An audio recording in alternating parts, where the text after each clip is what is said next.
Welcome back to the Win with Dice podcast, a podcast featuring members of the Win with Dice team. I'm Calvin, and I'm joined here by Ramon.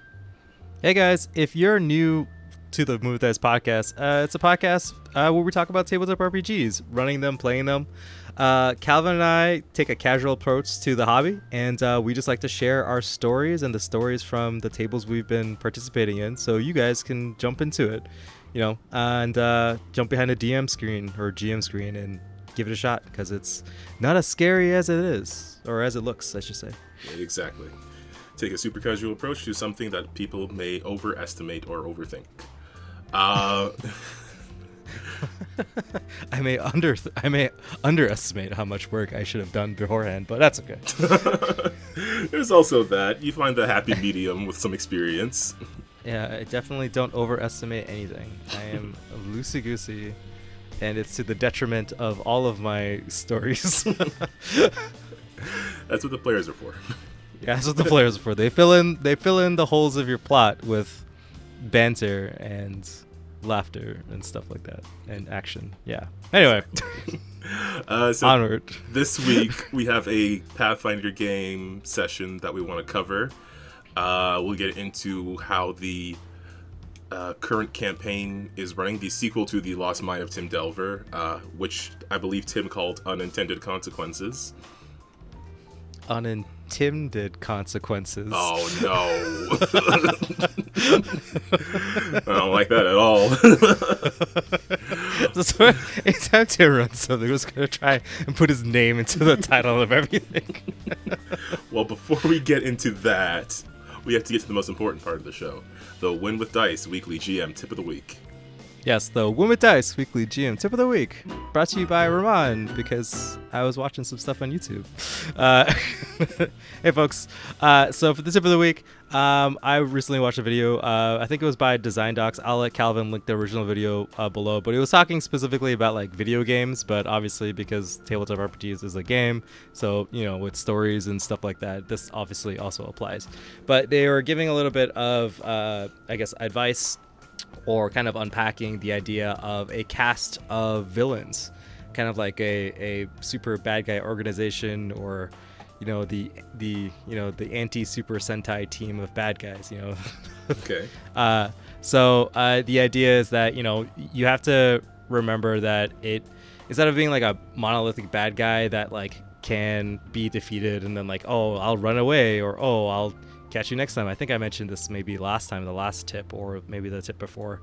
But instead of that, you could have smaller bad guys kind of make up a big team, and as you defeat one of them, or maybe you can have two of them show up, or like have like banter between them, just kind of exploring like the different aspects of your world, right? So an idea would be like have each of the bad guys kind of represent like one of the challenges in your world, or one aspect of what's going on in your world. Because like just like the party, the bad guys can come from like different backgrounds, but they all have a single goal, which is the opposite of the party. Right.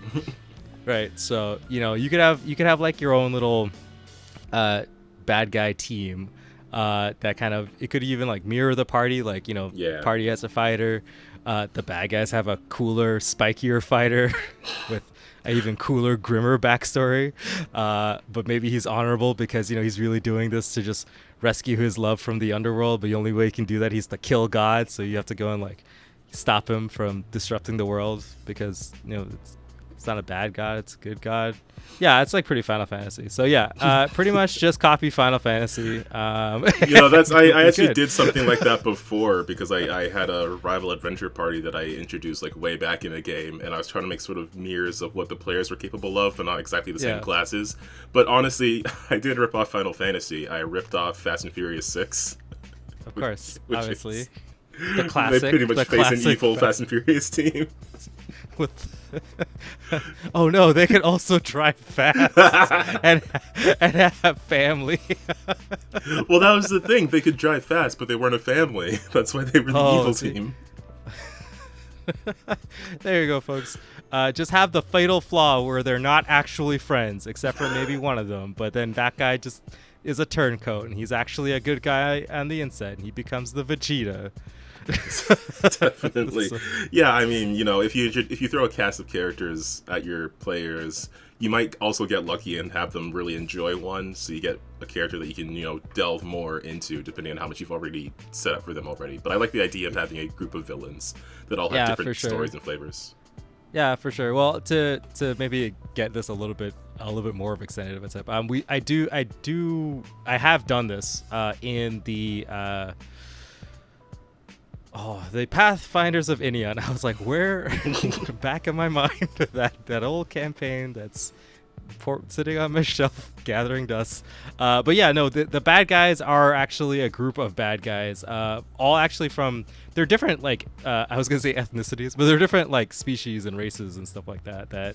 are like way different, like from like hobgoblins to like devils to like and like evil fae hag witches and like dragons and like just like a whole bunch of just like a rogues gallery of bad dudes, all basically are against the party and their little adventuring town. So yeah, whenever on the long list of things on hiatus, as you realize as a GM, you eventually you're gonna have a whole list of hiatus shit that you have to like backtrack and be like, hey, you guys want to keep doing this 10 years later? Like but yeah, no, it was fun because I got to play off everyone's different personalities and stuff like that. So yeah, there's your tip, folks. Instead of having one big bad guy show up every time, have a bunch of smaller bad guys that have like little vignettes of their personality, and it might be easier to flesh out, add little lore bits and stuff into the world, so it's not just like tied up into one idea. You can spread the evil out. Yeah.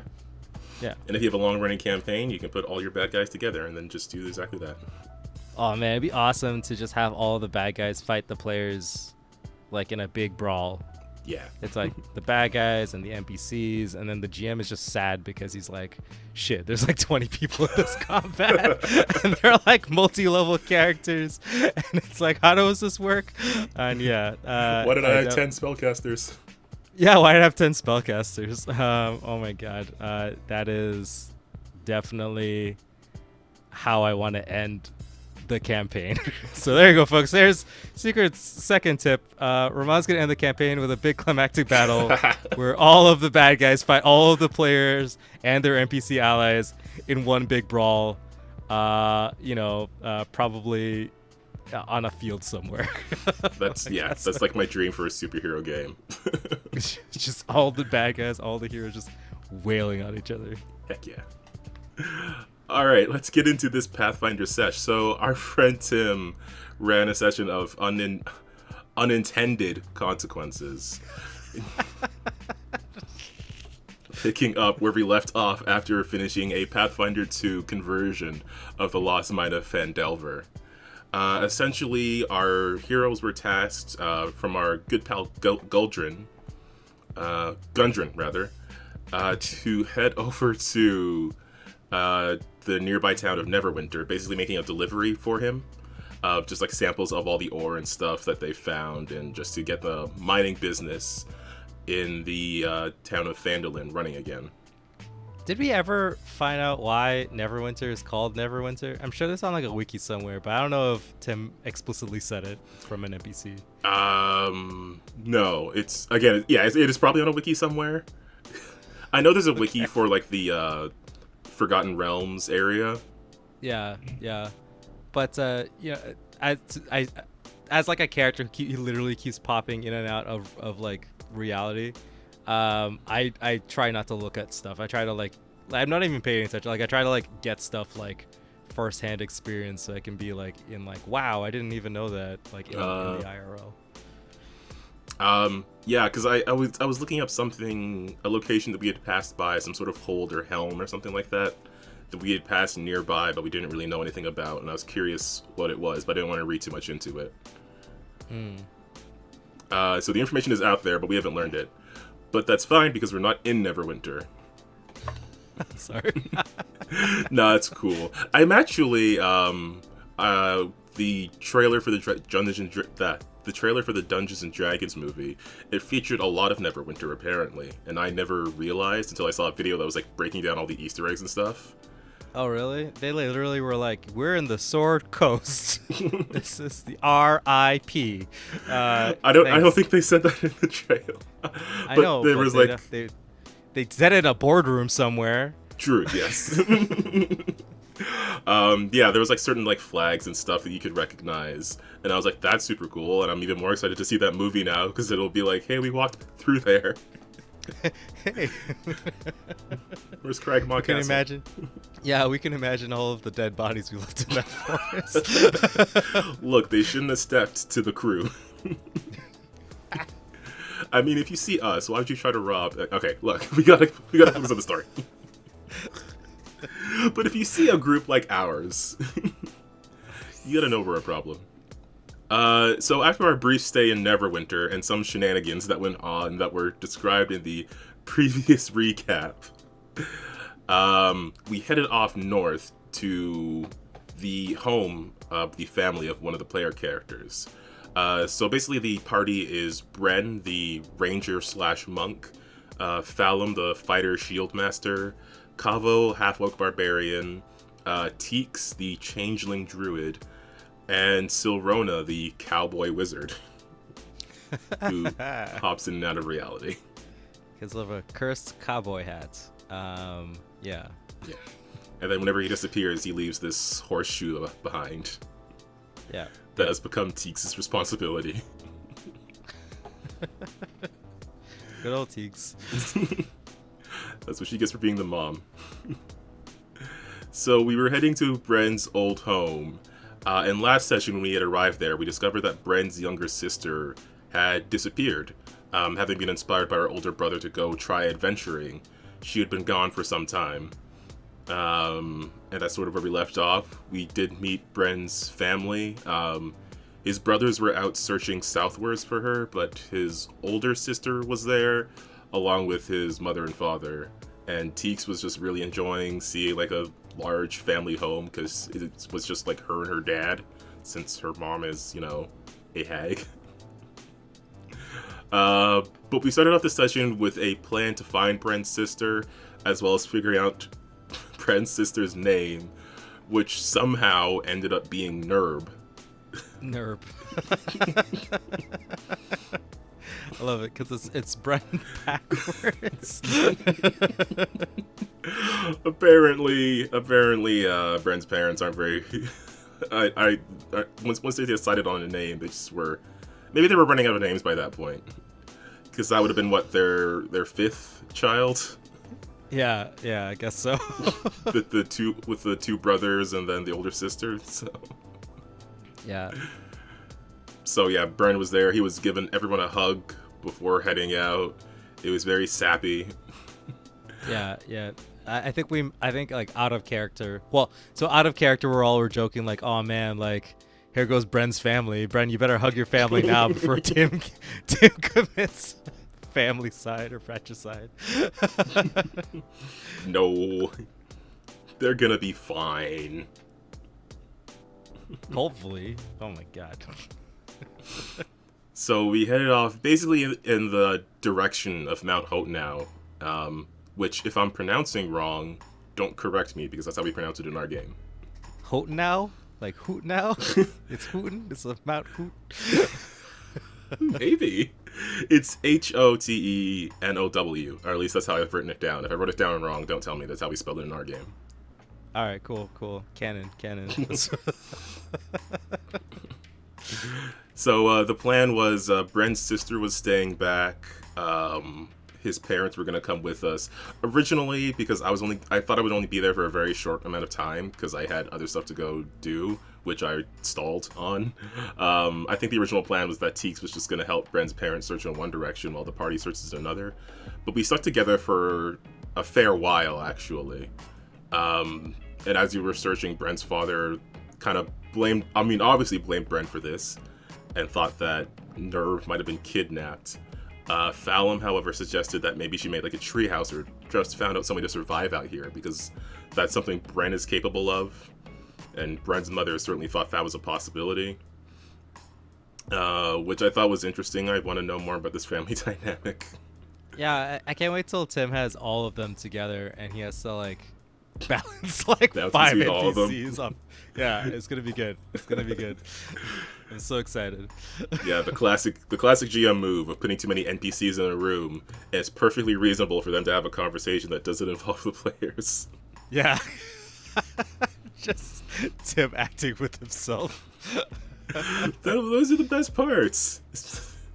Especially if you give them all different voices. Yeah, I also made the mistake of that. But I try really hard to always have a player in the scene, like, all the time. Yeah. just so I'm not just talking to myself. Yeah, you try to find a way to redirect the conversation so that someone who isn't you can jump in. There you go, folks. Magical third or terrific third secret tip. Ooh. Just make sure the player is always in a scene with an NPC so you don't have to talk to yourself.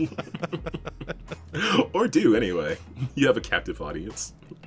Yeah, that's fair. I think also games do this all the time. Every time you're like in a cutscene, it's always like you're there and the NPCs, like if you're able to interact with them, it's like they always like address you.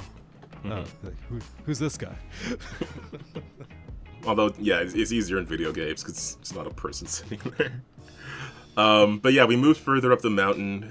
Kava was on intense patrol. And I wanted to at least do one cool thing before I left, so I tried to use my animal form, not realizing it only lasted for a minute. I was thinking it lasted longer, but that's like next level before I can do that. So I could transform into a wolf for a minute. And then Teeks picked up on the scent of some smoke to the northeast and just started running and then like poofed back to a humanoid form mid-run and face planted on the ground. But with the scent of smoke, Bren was thinking that Nerb maybe needed a fire or something, and Silrona was wondering if it was more quote-unquote tax collectors, like the ones we saw on the way into Neverwinter. Yeah. So I wasn't even there for that. He just overheard. Yeah. I'm sure that we tell Silrona, I mean, if it's not covered in game, we usually mention what happened to Silrona.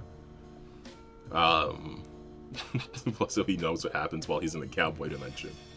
Yeah. But by the time we got to the mountain ridge, we were able to spot like a clearing and a trail of smoke up ahead.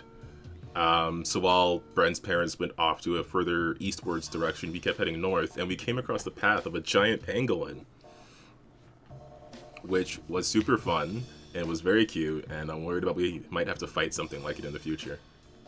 Yeah, so we just like basically just skirted around it because like Tim put that in. I guess it's like a Tim Easter egg. He likes pangolins. So I was like, oh yeah, cool. I see what you're doing here. I'm not gonna fight your favorite animal because it's probably like souped up or something. Let's just like, you know what I mean? Like, I want to like see dragon-powered pangolin. The dragon-powered pangolin, the ultimate lord of dragons. I think it's really funny too because like I legitimately wanted Silrona to not know what a pangolin was. Because it looks like a D&D animal. You ever look at a pangolin? Like, Yeah. I don't know, Future Calvin, put a picture of a pangolin on the screen for the YouTube audience. Boom. The shit doesn't even look like a real thing. Like, it's got like these armored plates, but also it looks like an anteater. But also it has these like arms and it kind of rolls around and walks around all stupid. Like, it's like such a silly animal. I don't know if I mentioned this on the podcast before, but in the game that one of the games I'm playing over on the Untold Stories Project channel, the Gemstars Magical Girls game, a bunch of us actually ended up with like these. I think all of us at this point have these pets. Because just as a trope of a magical girl trope, and my character's pet is actually a pangolin. There's a different name for it because it's in a fantasy world, but that's pretty much what it's based on. Because I was looking for like, because she like lives underground in like this tunnel city, so I was like, what's a good animal that might live in like a mining city? And I was looking for tunneling animals, and I saw a pangolin. I was like, there, that's it, perfect. Nice. I'm fueled by the power of the pangolin. Watch me roll around all stupid. I'm very excited to do some sort of crazy special move with the pangolin. I don't know if it'll like curl itself into a ball and then I'll throw it and it'll blow something up. To be fair, like a pangolin legitimately looks like an owlbear like a hybrid animal, like a howl bear or like a griffin, because it's got like scales, and it's got like these killer. It looks like it's killer arm claws. Maybe I'll never. Yeah, but like they look because they dig and stuff, right? They look like the claws look like it can do some damage to you or whatever, and it just like an odd creature. It doesn't look like anything that like is like, I guess, quote unquote normal. Relatively to what a normal animal would be. Yeah, it's not like a normal animal. It's like animal plus. That's what I describe penguins now. They're animal plus, just like like platypuses are like animal plus. Yes, it's just cooler, right? Anyway, back. so yeah, this giant pangolin. This recap of the pangolin took longer than us actually dealing with the pangolin. Look, that pangolin's gonna be a key important character. We're gonna. I'm sure. I don't know what it'll be, but I'm sure it'll be important. Yeah, I'm sure we established that pangolins are the masters of dragons, but cows are like the support of dragons, like they're friends. Right. Right. So all the animals are up to something. We just talked about Tip was a cast of bad guys. I'm just saying right here. Oh, there it is. Yeah, the cast is a cow, a pangolin, and a dragon. Could you imagine? That's like such a sick D&D bad guy lineup. Just like... It actually is. I want to be these guys. That's what I want. I want a party to try and beat up a cow. Like super tough. Yeah, just souped up cow. So yeah, we let sleeping pangolins lie, and we found a clearing with signs of a fire, and Silrona did a backflip for some reason. Oh yeah, because everybody's like trying to figure out how to find like, oh, let's see if we could pick up a scent or something, because the fire looked kind of recent, right? Mm-hmm. So we were like, we're like going through the list of like, we're like talking about, oh, you need survival, and I looked at Silrona's survival, and I was like, I don't know, I don't really have a good survival, and I asked Tim, can I roll acrobatics? And then Tim's like, yeah, okay.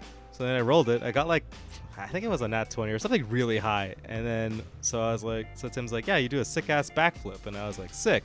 And then I immediately said like, I'm too sick for this. I can't help anymore. And I immediately cut out of the scene. Like, damn it, wizard. Damn it, wizard. It's me like, I can't help here. Sick backflip. Yeehaw. Well, the rest of us did useful things. Kavo climbed up a tree and started doing some searching. He was able to see in the distance there was this flock of birds that were taking off as if they were startled by something. Meanwhile, we were inspecting the fire. Teeks found like a pebble with a ribbon tied around it. It was a ribbon that Bren was able to recognize as one of Nerb's. And I think Bren was able to tell that it was placed in such a way that it could be found and not burned in the remains of this fire. So perhaps Nerbs is purposely leaving clues. Yeah, it like kind of insinuated that maybe, she was trying to be found, right? Yeah. So at that point, Fallum suggested looking for tracks again, which Teeks and Bren immediately got to, and they were putting all their skill and effort behind it, and they both rolled natural ones. There's a lot of sass in the group afterwards. We're like, oh yeah, the trained ones. Yeah, the experts. Right. The experts, yeah. Yeah, Bren was too worried, and Teeks was just distracted in general. Teeks was too much dog. She was like, what's happening? Yeah, she had too much animal brain. Yeah, she had too much animal brain. She like forgot what she was doing. She chased a squirrel or something. She was like, squirrel. Yeah, I think there's just like a bit of Teeks that whenever she transforms into an animal, even when she turns back, there's like a little bit of it still in there. Yeah, it takes a while for it to go away. Yeah, which makes sense. I mean, your entire body is like different, even if it's just for 60 seconds. I feel like that'll leave some effects. True. We can unpack this later. The side effects of animal form. I'd be interested. That'd be funny. It's like, okay, so like actually this totally reminds me, because I was watching a scene from Attack on Titan, And I guess spoiler alerts if you haven't watched the new season of Attack on Titan. Sure. Yeah, for everybody's listening. But yeah, there's a cart titan. So people transform into titans, Calvin. They're like people who just transform into giants, right? Okay. But there's this titan called the cart titan, and it walks on all fours like an animal, right? But then the cart titan, like the actual human person who is the titan that transforms, she has been in titan form for so long that she like prefers to be on all fours, so she like walks around like a dog. And I was like, this is totally what's going on. Yeah, maybe a bit of that.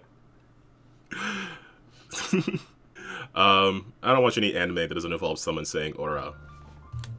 So fair enough. No, I'm kidding. I watch Sailor Moon as well. I will not watch a show that doesn't have a hot boy. It needs to have more hot boys. Yeah, that's what Calvin. Exactly. That's what Calvin needs. Calvin just needs a hot boy, and we're good to go. I got Jotaro, and then I had Mamoru, and then Kamina. See, this is why I didn't like Evangelion. That's true. There was no hot boys to be found in that show. Just sadness and despair.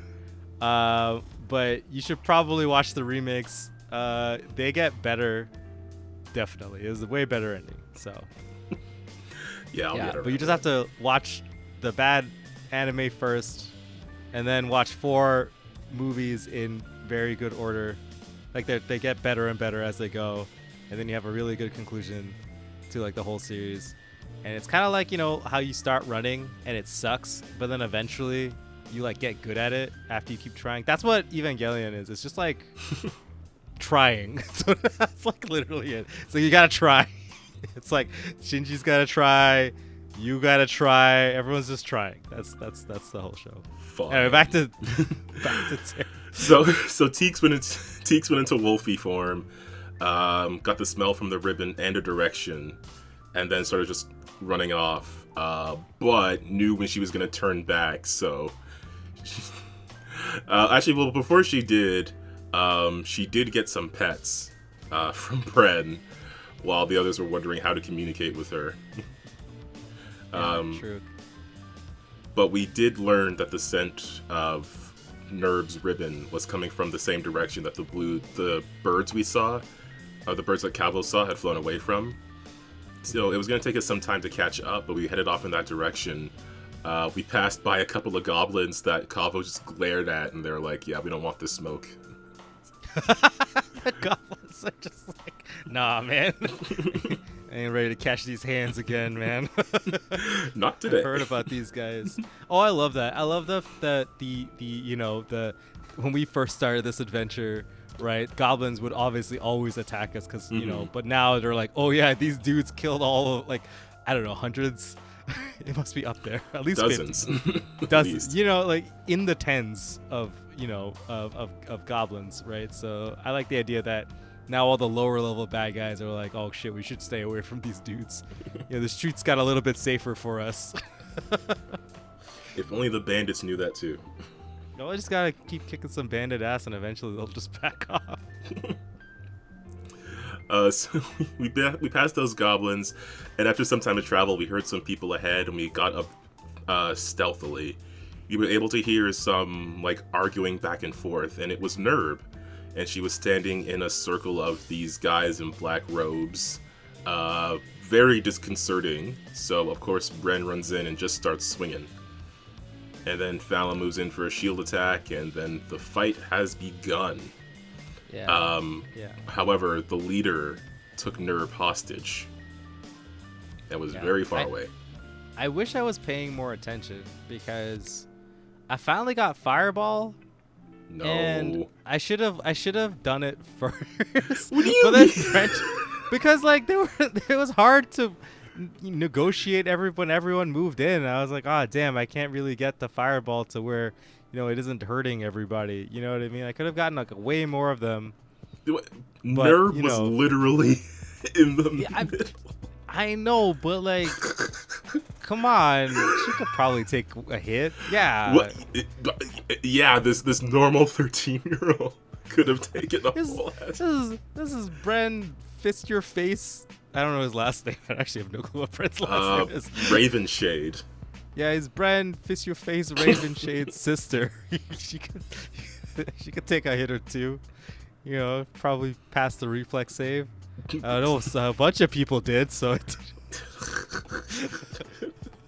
Okay, sure. That was bitter, alright. Just bitter. With her spending multiple rounds trying to escape this one guy's grasp, she could have. You know what though? It would have been amazing if she did. Yeah. What a story that would have been. Just scorched bodies everywhere. It's just like Princess just standing in the middle, be like, "Wow!" She just pirouettes and dodges the entire thing. Am I adventurer now? Like, yeah, right, she should be. We should totally just take her with us and train her. Why not? Oh, of course, yes. So Tim always has a small. No, we can't have children where we're trying to commit murder. Oh. All right, no. But yeah, so these dudes, I think it was very funny. Like, Tim just had all these dudes standing around in a circle in the forest yelling at this kid.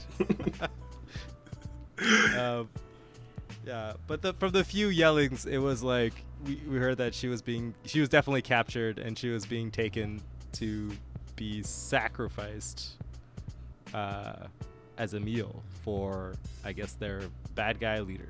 Yeah. Man. Or woman, I don't actually know. Well, I believe it was for a black dragon, seeing as that seemed to be the theme of this group of cultists. It's true. True. This is the black dragon cultists. We did face some green dragon cultists earlier, though. So I hope those dragons don't team up with the cows and the pangolin. Oh, that would be so rad. It would. Tim, if you're listening, I'm just saying. Yeah. This could be canon, man.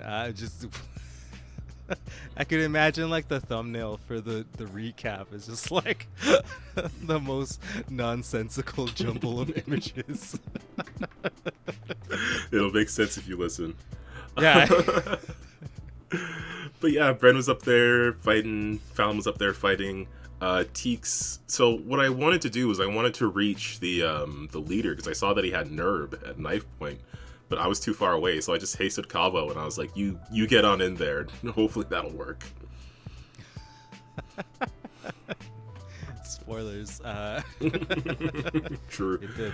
But yeah, so Bren went up and you hasted Cavo, and I believe Fallon also went up in there and grabbed some dudes, and Bren grabbed some dudes. It was just like fists flying everywhere. And I think Fallon chucked a shield at one dude. Yeah. And I cast lightning bolt against the leader guy, and he totally dodged, and I was like, oh man, that critically succeeded. He did, because he was the one that was holding Nerb, and somehow you managed to get a line where you could hit him but not her, and he just rolled a nat 20 on the save. I redrew that thing like several times to get it working, but yeah, which was super sad. I'm gonna be salty about that one. That was like my I used all of my 3rd level spells in this fight, which I probably should not have, but I was like, oh sick, I haven't played this character in a long time, let's cast all these flashy ass moves, right? You don't want to do that. I don't know what else we're facing. Yeah, there be dragons. There be dragons. Probably a dragon. But yeah, so I think that was the first round. I think Cavo moved up, and used his ability to. I think he had an extra action, right? So he double moved and then used his sudden charge. I think he probably has sudden charge as a barbarian, right? So sprinted that shit over and then made an attack. And then next round happened. All those dudes pulled out like their shivs and swords and stuff and started like attacking us, although one dude rolled so when we play anything that's negative, we count as a critical failure. So like the attack penalty obviously in Pathfinder 2e, it's like -5 then -10, so anything that rolls below 0, like Tim's like, oh man, this man fucked up. So he ended up one of the dudes who Bren was holding tried to attack Bren, but Bren like dodged out the way because Brent's so cool, and he sliced his friend, and they both kind of went deaded soon after that. I think I casted Fireball not fireball. Yeah, I casted fireball, and one dude passed, and one dude got incinerated, and I was sad because I only caught 2 people, and I had to like rearrange it so I didn't hit anybody. It's getting really tough playing a wizard with all these melee guys. Yeah. Yeah, with all these melee dudes. I think that was in the way. That must have been after I left, because I remember Silrona doing magic missiles and getting like 30 damage against the leader. Oh yeah, and he still looks okay. Yeah, I casted a level 3 magic missile, which is like, it's like, well, it was like 9 magic missiles. Yeah, it's 94 like, plus 9, I think. Yeah, which is like nothing to snuff at, but he just like ate it. And the leader dude had a bunch of other cool moves. Like he had very much dragon powers. I'm not sure where Tim pulled the abilities from. Probably from like a player class. But he had like dragon claws and like spit dragon acid, and talked about how he's gonna, he killed my brother, and who was apparently the green dragon guy. Leader. Apparently they're brothers of. What's up with this family of brothers that just worship dragons? But different now that I'm ones. thinking about it, yeah, like holy shit. Oh my god, Tim! Does Tim have like a Sentai group of brother leaders who are just like dragon dudes? Like, Is there a red dragon brother or sister? Tim, if you're listening, you should totally do that. We might be in trouble if they attack us all at once. But that's the fun part. We just talked about this. It's totally about the Tim. Oh, man. no. Have a cast of heroes, right? We beat up this guy. We beat up his brother, and the other 3 show up. But they all bicker because they're like, oh, which dragon's the coolest? And then like Kevo is like also a dragon worshiper guy. He should have his dragon show up, and everyone should just brawl. That'd be pretty fun. Tim. All right, cool. I'd be into it. I'd be into it too. Yeah, it'd be awesome. And it's like, like we were fighting the bad guys, and like, Kevo's dragons fighting their dragons. Oh, that'd be so dope. Just be like dragon fighting the sky while we're fighting the bad guys. That would be pretty neat, actually. That'd be pretty neat. Yeah. There was a point where I think Thalum has a new ability that he got maybe a while ago, but hasn't got a chance to use yet, where he grabbed some guy and he was able to cast like chill touch, I think, from magic tattoos. Yeah, what the heck? When did that happen? I was like, when did you become magic? I think it was like after we were like, or just before we left Phandalin. He got some cool tats, and then like something under his shirt was glowing. I didn't get a chance to say, but Teeks was super into it. Teeks like, yes, another hottie boy. Yes. No, she just thought it was cool. Whatever, Teeks. And then there was an acid throw from one of the cultists. The leader displayed like these dragon claws, which was pretty sudden and pretty sweet, and that was about when I had to jet after I did a quick attack on my turn, and then I was like, okay, I have to go. Because I had stuff that day. Pretty much like after that, I think we cleaned up everybody in the round, and then Kevo finally got to the bad guy and caved him in. Yeah, I was wondering how that went. So Tim sent me a message of like some of the things that happened, and Calvo killed the leader. I was wondering how that final blow went. Oh yeah, he basically like, I think he hit once, missed once, and then I don't think he critically succeeded, but he rolled pretty high and got a 3rd hit. So he's like, sliced one, dodged out the way, and then the good old over the top through the skull Kevo maneuver, cleaved that, you gave him another hole. Was he still a blow?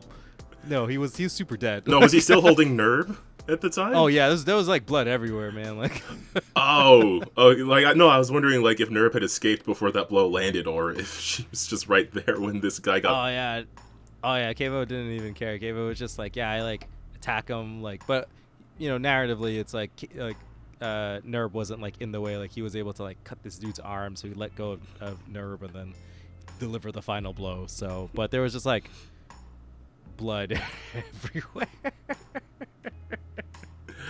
I still feel like that would be a bit traumatizing for her, but apparently she kicked the cultist leader's body after he died, so... Yeah, she was immediately relieved and was like, yeah, take that, you son of a bitch. That's what you get for stealing me. Nerb, Brent's sister. Nerb Ravenshade. We gotta make her a cool adventurer. Even if we just pop in every now and then and train her in, I don't know, fighting or magic or something. Yeah, we'll just make her do push-ups. So we'll just do like a training montage for like a week. It'll be like the kids in Skyrim where we just show up at the house and they're using knives. Who taught you to use that? I guess they just learned it. Damn, these streets are tough. These white run streets. So yeah, we learned that so from what Tim had said to me, the leader had found out that we had killed his brother during the fight with the green dragon Venomfang. Apparently this guy's brother was again in his own sort of dragon following group. And we hurt because we had killed him and hurt Venomfang before he had flown off. This guy got some sort of tip off about where Bren's family lived and was trying to basically hurt Bren the same way that he had been hurt by kidnapping Bren's sister and feeding her to his own black dragon. Yeah, which is like kind of... I'm concerned because I don't know if like how do they know where Bren's family lives? Like they live in like a random hut in the middle of nowhere. So it's not like there's like a mailbox or like an address, right? Yeah. Interesting. Apparently, Radoth, the druid we met just before we fought the dragon, was a suspect, but Fallum wasn't entirely sure about that. And I don't know. I have no idea who it could be. That was one of the things I was very interested in learning. Like, how did you get this information? As well as what other information do you have? Because Teeks' dad just lives, like, fairly close to this area. Wait, Teeks has a dad? Oh, yeah. Yeah. I was like, of course Teeks have a dad. Teeks wouldn't be here. Well, Teeks' old home is near this area. I know Kavos is like way further south along the coast. Fallum, I believe, is not from the Sword Coast area, but somewhere just off of it. And I don't know where Silrona is from. He's from the cowboy dimension. Oh, he's from the cowboy dimension? He doesn't just get transported there? Actually, I haven't worked out that with Tim, but I do like the idea that he's cursed to always come back to the Forgotten Realms. Oh, I thought it was the other way around. He's just living a double life. That's what so Didn't this start when you bought a cowboy hat? Oh yeah, that's true. It's true. I shouldn't change the character. Okay, I don't know where Silrona is from. I didn't think that far. This character is mostly a gimmick. So yeah. I get it. I don't know. I mean, your backstory is up to you. I think either way it would be fascinating. Yeah. Hey, how YouTube audience? Put a comment down below. What do you think Silrona's backstory as a cowboy wizard? Was he always a cowboy, or is he recently a wizard? You tell me. You decide. Yeah. And yeah, I at the end, I believe you're now instead of camping out, you're just gonna power through and head right back to Bren's house, and hopefully remember to find his parents along the way because they're still out searching. Yeah. So I think we're going to try to get everybody back. But that's what we called it because Tim's like, definitely you're going to be attacked in the middle of the night. So we're like, yeah, let's just call it because we won't have everybody online. And it'd be fun to have everybody back. So yeah, it was good. That's what we called the session. And yeah, it was super fun. I think Tim is really good at playing kids. So every time. Oh, did he do stuff with Nerb? Yeah, he was like, I don't know. I can't recreate what Tim did, but Tim has Tim can provide the energy of being a kid. So that was pretty fun. I missed it. No. So I think he was like Nerb was like, because Nerb really likes Bren as like a big brother. So she was like, yeah, Bren's the best, and that kind of vibe, and thinking that we were all super cool for killing all these dudes, and totally unfazed from all of the blood and murder. So Just gonna show up back home covered in blood from that pickaxe strike on the leader. Just... No, we got prestidigitation. Yeah. On your sheet. Oh yeah, did you have to do anything with my sheet, or did the round not get her back around to Nah, me? we didn't even get it back to you. Okay. Cable rolled up and was like, GG. Actually, at one point, I was rooting for the bad guy. I was like, yeah, you beat up Cable. He has it too easy all the time. He just shows up and people die. No, you give him a run for his money. I think the bad guy just like took off his temporary HP. And I was like, oh man. These dudes had no business being here. He did have some very flashy abilities though. So I don't know. I'm still worried about there's more like him out there. I'm excited to go fight a dragon. I feel like I haven't fought a dragon in a while, probably because we haven't actually fought a dragon in a while. And I think before too, we were a little bit under leveled because the Pathfinder scaling of a dragon versus the D&D scaling of a dragon is like different. Yeah. So I think we're a little bit underpowered in my opinion to fight that green dragon, but it worked out in the end anyway. So I'm excited to like real tooth and nails beat the shit out of a dragon. So. Don't tempt me fate. saying as Silrona, the squishiest person ever, while all of his like bros go and beat up the dragon. I'm not a cleric. I only have so many spell slots for heal. I gotta get like a wand or something. It would be a wand, right? Because staffs only have like one charge. I might be mixing up the two, or because they work that way. Wands have one charge, but you can use them again at the cost of it possibly breaking. And staves have charges that you can recharge, and the when you use a charge, it like takes off some of the charge from it. So staffs can have multiple charges. I can't. I may be remembering Pathfinder. Yeah, no, that's the same thing. I was thinking. Like I might be thinking of the other game. Where's the use magic device skill? Magic device skill. That's Pathfinder 1. I know. But yeah, that was another fun session. I wish I had seen more of Nerve. I'm so sad that I missed that. Yeah, it's pretty fun. She was pretty ecstatic for like the time she was there. It was cool. But we'll get to hang out with Nerve again when Tim runs again. Yeah, and then we got to figure out like we got to give her a dagger so she can practice with it. Hey kid, take this gun. Check this. Okay, maybe a blunt one and I don't know, some safety arrows. Yeah, I'll teach her how to cast magic missile.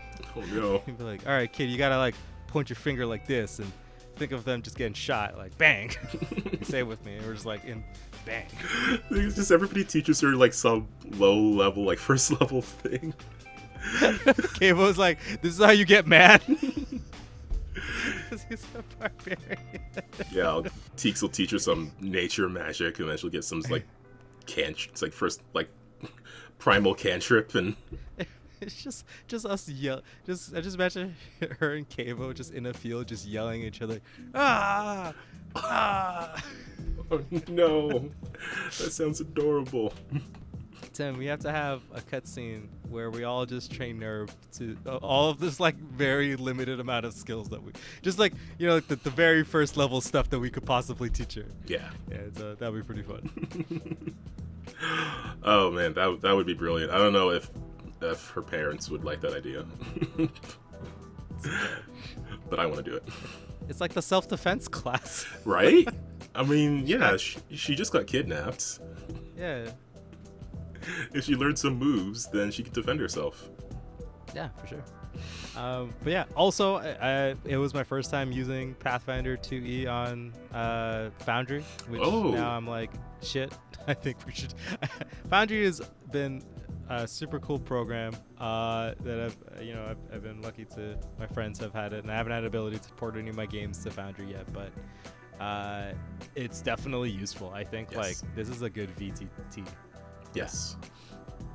Certainly for the things that are on it, like Mutants and Masterminds isn't on it yet, which is fine because it's pretty good on Roll20 actually.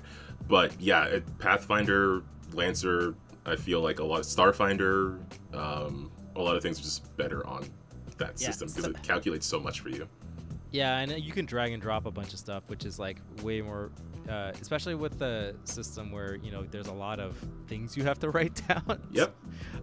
Yeah, Pathfinder is one of those games where you just get a bunch of words that you have to write down, and abilities and nonsense, but it's cool. I think like all the calculation stuff's awesome. Being able to, you know, automatically like apply damage, apply status effects, that kind of stuff, that's like super fun and super cool. So yeah, I'm excited to be a player in that game more than I was before. Yeah, I love like super cool. You just click in the chat, especially when you're running a bunch of NPCs and they all have to dodge some area attack that some player did because they're so cool. It's a whole lot easier to just like select the NPC, click in chat to roll the save, and then you see how badly they failed the save, and then figure out what happens next from there. And as a player, because like certain classes and stuff, you'll have to like either prepare your spells or whatever. I like the ability that I had to make like this is a small thing, but I like that I can make like a spell book and just collect spells that I might use instead of having to list every single spell. Especially coming off of Roll20, because I would have to like write things down if I wanted to do that, or just make like a separate list of things. But here I can just keep it all in one place. And it's like, well, I might need this, so I'll just put it here, or I might not, but it's something I know I might want in the future, so I have it there first thing to see.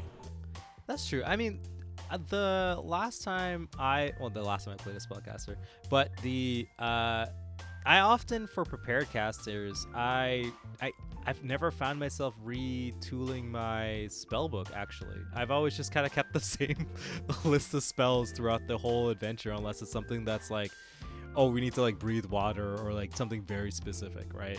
But I like the option that you can just make a bunch of spell books and keep them chill. Like it's like, oh, I want to have like the utility, you know, group of spells this you know adventure, or like this session or whatever, right? Yeah. Or it's like, oh, I want to do the damage one because we're going into like a couple of big fights, so I just want to take off all of the other nonsense and just get the straight juice, right? So yeah. I think for me, it's just like there's so many spell options, and a lot of them sound really cool, and a lot of them sound really situational, like tree form. So I just want to keep those like somewhere I can see them when I'm preparing my spells. Good old tree form. One day, I was thinking like if I couldn't make it to the session, I was gonna be like, she'll just be practicing tree form in Bren's front yard. In his Zen garden. But yeah, that was a great game. Glad I got to see most of it. I'm very excited to see more of what Tim has planned. Yeah. And if you want to, you know, hear more about Tim's game or any other game that we run or play in, or anything else that we talk about on the Win with Dice podcast, hit that subscribe button and that bell notification, and give us a like, because it's all there. Indeedy do. And when you hit that notification, you get notified when we go live with gaming live streams. You can see me playing some Batman and Skyrim and some Dead Space. Spooky month is still on. Yeah. For now. I like literally legitimately woke up and I thought it was November, but it's still October. Hey, been there. I was like, damn, man, this is a long ass month right now. But yeah, that spooky month's gonna run a bit long because I had to skip Dead Space this week or last week, depending when you're hearing this. So yeah, I'm gonna have to spend more time on the Ishimura. Really looking forward to that. I don't want to be playing Mass Effect at all. The less goopy game. Man. I've recently started another playthrough of Mass Effect, and I'm having tons of fun. I actually got excited again when Garrus was there, and I'm trying really hard to not always have Garrus in my party. I'm like, I need to have other friends, Garrus. You can't just be my best friend. Nope, not for me. Oh, I miss Garrus. That's what Dead Space needs. It needs Garrus. You gotta calibrate this. Garrus, calibrate these monsters. So yeah, definitely come check out our streams.